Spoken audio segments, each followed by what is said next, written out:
Plan করেই ওমকে নিজের দাদা আর মায়ের মুখোমুখি করলো শ্রাবণ। সম্পূর্ণ জানতে ভিডিওটিতে একটি লাইক করে প্রথম থেকেই দেখতে থাকো। হ্যালো বন্ধুরা, টলিউড স্টুডিও পাড়া চ্যানেলে তোমাদেরকে স্বাগত। গল্পের শুরুতেই দেখা যায় যে ওম ঘুমাচ্ছিল আর তখনই শ্রাবণ এসে সমস্ত কিছু বাজাতে শুরু করে দেয়, ঘটি বাটি গান মিউজিক যা আছে সব কিছু। এরপরেই অ্যালার্মও বাজতে শুরু হয়ে গেছে। আর তখন ওম ভীষণ বিরক্ত হয় আর বলে, এসব কি হচ্ছে এই বাড়িতে?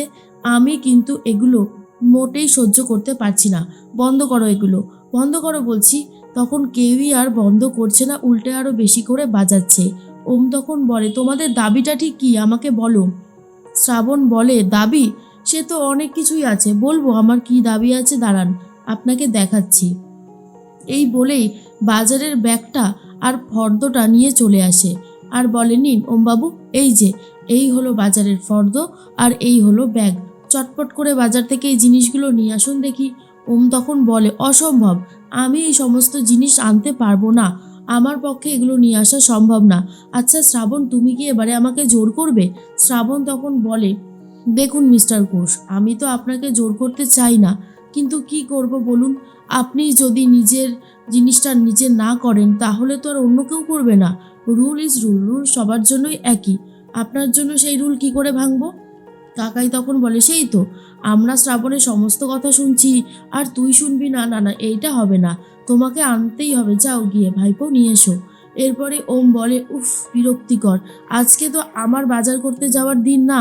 শ্রাবণ বলে, জানি আপনার আজকে বাজার করতে যাওয়ার দিন না, কিন্তু যে যাবে অভি, সে তো আর এই বাড়িতে থাকে না, তাকে অনেক দিন আগেই এই বাড়ি থেকে বার করে দেওয়া হয়েছে, তাই যান গিয়ে আপনি নিয়ে আসুন। এরপরেই তখনই ওম বাজারের দিকে রওনা দেয়। আর অন্যদিকে রোহিণী তখন বলে, ভালোই হয়েছে, যা যা। ওম তখন বলে, আমি তো যাবই ভেঙ্কি, তুই আমার সাথে চল তো। ভেঙ্কি তখন বলে, ইয়েস ব্রো চল। কিন্তু তখনই শ্রাবণ বলে, না ব্রো, তুমি যাবে না। আচ্ছা ভেঙ্কি, তুমি যদি তোমার ব্রোয়ের সাথে বাজারে যাও তাহলে তুমি ডেয়ারিতে কখন যাবে? সেইটা তো হবে না, যাও গিয়ে ডেয়ারিতে কাকাকে হেল্প করো। তখনই ভেঙ্কি বলে, আচ্ছা সিস, আমি বরং ডেয়ারিতেই যাই। এরপরেই ওম একা একাই রওনা দেয় বাজারে। আর অন্যদিকে বসুধা অনেক আগে থেকেই বাজারে সব কেনাকাটা করছিল। তখনই বসুধা ফুলকপি কিনছিল, যা দাম বলছে তার থেকে হাফ দাম বলাতেও দিয়ে দিচ্ছে তাকে। আর এদিকে ওমকার ঘোষকে দেখার পরেই সবাই মিলে চলে আসে ওমকার ঘোষের কাছে আর বলে, আপনি ওমকার ঘোষ না?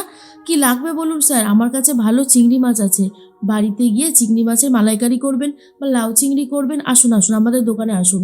কেউ আবার সবজি বিক্রেতা এসে বলে, আমার কাছে ভালো লাউ কুমড়ো সবই হবে, আপনি আসুন। তখনই ওম বলে, এক মিনিট এক মিনিট, এই বাজারের ব্যাগ আর এই যে ফর্দ, এখানে যা যা আছে সব কিছু দিয়ে দিন। এরপর ওম রুমাল নাকে দিয়ে দাঁড়িয়ে রয়েছে, কারণ বাজারে ভীষণ গন্ধ মাছের আসতে, সেটা সহ্য করতে পারছিল না ওম নিজে।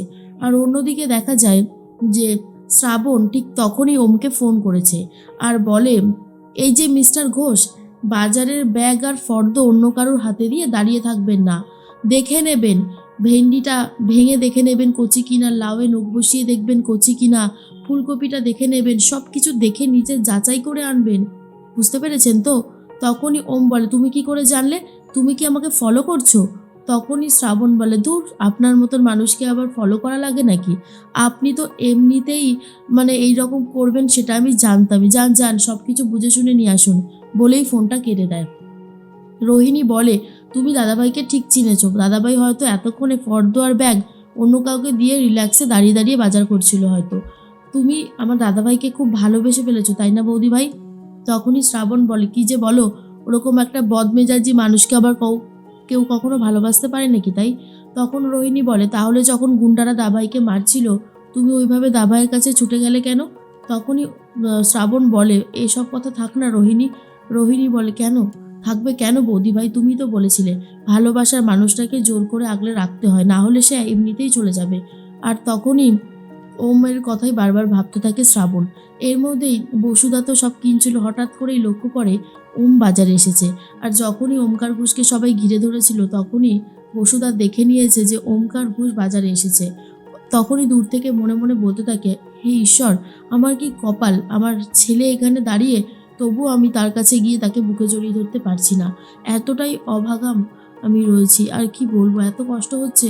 এরপরে ওম নিজে বাজার করছে, কোনোটা দেখে নিচ্ছে ঠিকঠাক আছে কিনা, আবার কোনোটা মেপে নিচ্ছে, এই সমস্ত করতে থাকে।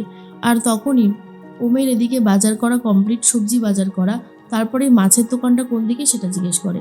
যেই দোকানে বসুধা মাছ কিনছিল সেই দোকানেই চলে গেছে ওম। আর ওম গিয়ে যেই মাছটার কথা বলছে সেটা অলরেডি বসুধা নিয়েছে। বসুধার ব্যাগটা পড়ে যায়, যেটা টাকার ব্যাগ ছিল, আর সেটা দেখে নেয় ওম। ওমকে দেখে বসুধা জোরে জোরে হাঁটতে শুরু করে দেয়। আর তখনই ওম ভাবে, এই রে, ওনার এখানেই তো টাকার ব্যাগটা পড়ে গেছে। এরপরই ওম পেছন পেছন যেতে থাকে বসুধার। আর তখন বসুধা বলে, সর্বনাশ, ও কি আমাকে চিনে নিল নাকি? না না, চেনানো যাবে না, আমাকে জোরে জোরে হাঁটতে হবে। এর মধ্যেই বাজারে চলে এসেছে মল্লারবাবু। মল্লারবাবুর সাথে ডিরেক্ট দেখা হয়ে যায় ওমের। ওম, মল্লার আর বসুধা তিনজন মিলে দাঁড়িয়ে আছে। তখনই মল্লার বলে, আপনি? এরপর ওম বলে, ওনার টাকার ব্যাগটা পড়ে গেছিল ওখানে, তাই দিতে এসেছি। মল্লার বলে, ধন্যবাদ। এরপরে ওম বলে, ইনি আপনার কে হয়? মল্লার তখন বলে, উনি আমার মা হয়। বসুধা মনে মনে বলে, কি কপাল আমার, দুই ছেলে, মা এখানে দাঁড়িয়ে, এক ভাই আর এক ভাইকে দেখে কোথায় জড়িয়ে ধরবে সেটা তো হচ্ছেই না, উল্টে সমস্ত কিছু এদিক ওদিক হয়ে যাচ্ছে। কি করব আমি এখন? এরপরে মল্লার বলে, মা, ও তোমাকে দেখেনি তো? বসুধা বলে, না, আমাকে দেখতে পাইনি। মল্লার বলে, চলো এখান থেকে আমরা তাড়াতাড়ি চলে যাই, বলে বসুধাকে নিয়ে যায়। আর মল্লার বলতে থাকে, তুমি এইভাবে হুটপাট করে বেরোবে না মা, আমি তো তোমাকে বারণ করেছি। রাস্তাঘাটে শত্রুর কোনো অভাব নেই, কি দরকার এইভাবে বাজার করার? আমি তো আছি, আমি তোমাকে বাজার করে এনে দেবো। আর অন্যদিকে ওম বলতে থাকে, মল্লারবাবু, আপনি সত্যি খুব লাকি যে আপনার সাথে আপনার মা আছে। মায়ের আশীর্বাদ পায় না এমন সন্তান বোধহয় পৃথিবীতে অনেক কমই আছে, তার মধ্যে হয়তো আমি একজন। এরপরে ওম আবারও বাজার করতে মন দেয়। অন্যদিকে দেখা যায় যে শ্রাবণ মনে মনে ভাবতে থাকে, এখনও তো মিস্টার ঘোষ আসলো না, এতক্ষণ তো সময় লাগার কথা না, এতক্ষণে তো চলে আসার কথা। আর তখনই ওম বাজার করে নিয়ে চলে এসেছে। তখনই শ্রাবণ বলে, বাহ, এই তো বাজার করে এনেছে ঠিক মতন। রোহিণী তখন বলে, আচ্ছা দাবাই, তুই আমাকে একটা কথা বলবি? তুই কি সত্যি বৌদিভাইকে ভালোবাসিস না? তুই কি ওকে এতটাই ঘৃণা করিস বলতো? আর তখনই ওম বলে, তুই আবার এই সমস্ত কথা হঠাৎ করে জিজ্ঞেস করছিস কেন রোহিণী? আমি এই সমস্ত কথার উত্তর দিতে পারবো না।